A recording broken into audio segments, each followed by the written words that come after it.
প্রায় সব দলেরই পলিটিক্যাল অ্যাক্টিভিটিটা আছে। তারা অফিস নিয়ে অ্যাক্টিভিটি চালায় কিনা আমি জানি না, কিন্তু আপনি অ্যাক্টিভিটিগুলো দেখবেন, তাদের মিছিল মিটিংগুলো দেখবেন। এবং গত কিছুদিন আগে লন্ডনে যখন ডক্টর মোহাম্মদ ইউনূস যান, সেখানে আওয়ামী লীগের কর্মীদেরকে বিক্ষোভ আমরা দেখেছি। সরকারের পক্ষ থেকে এবং বাংলাদেশের কয়েকটা মিডিয়াতে এই নিউজটা এসেছে যে কলকাতায় তারা একটা অফিস খুলেছে আওয়ামী লীগ, এবং তারপর সরকারের পক্ষ থেকে একটা বক্তব্য দেওয়া হয়েছে এবং ভারতের পক্ষ থেকে একটা পাল্টা বক্তব্য এসেছে।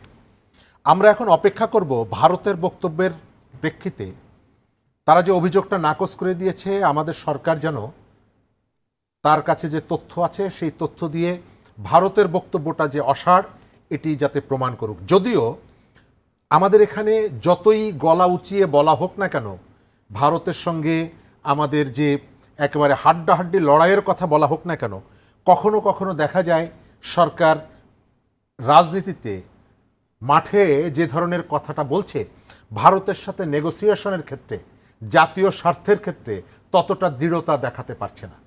আমরা বিভিন্ন সময় দেখেছি ভারতের সাথে অসম চুক্তিগুলোর কথা বলা হয়েছে, কিন্তু এখন পর্যন্ত আমরা সরকারের কাছে অনুরোধ করি যে অসম যে চুক্তিগুলো সেটি পাবলিকের কাছে প্রকাশ করে তার বিরুদ্ধে বাংলাদেশ সরকার যদি পদক্ষেপ গ্রহণ করে, বাতিল করে, তাহলে আমরা খুব খুশি হব। কিন্তু সরকার মুখে অনেক শক্ত কথা বললেও, সরকারের সঙ্গে যারা আছে তারা অনেক শক্ত কথা বললেও কেন যেন ভারতের প্রশ্নে আবার কখনো কখনো হঠাৎ করে থেমে যান।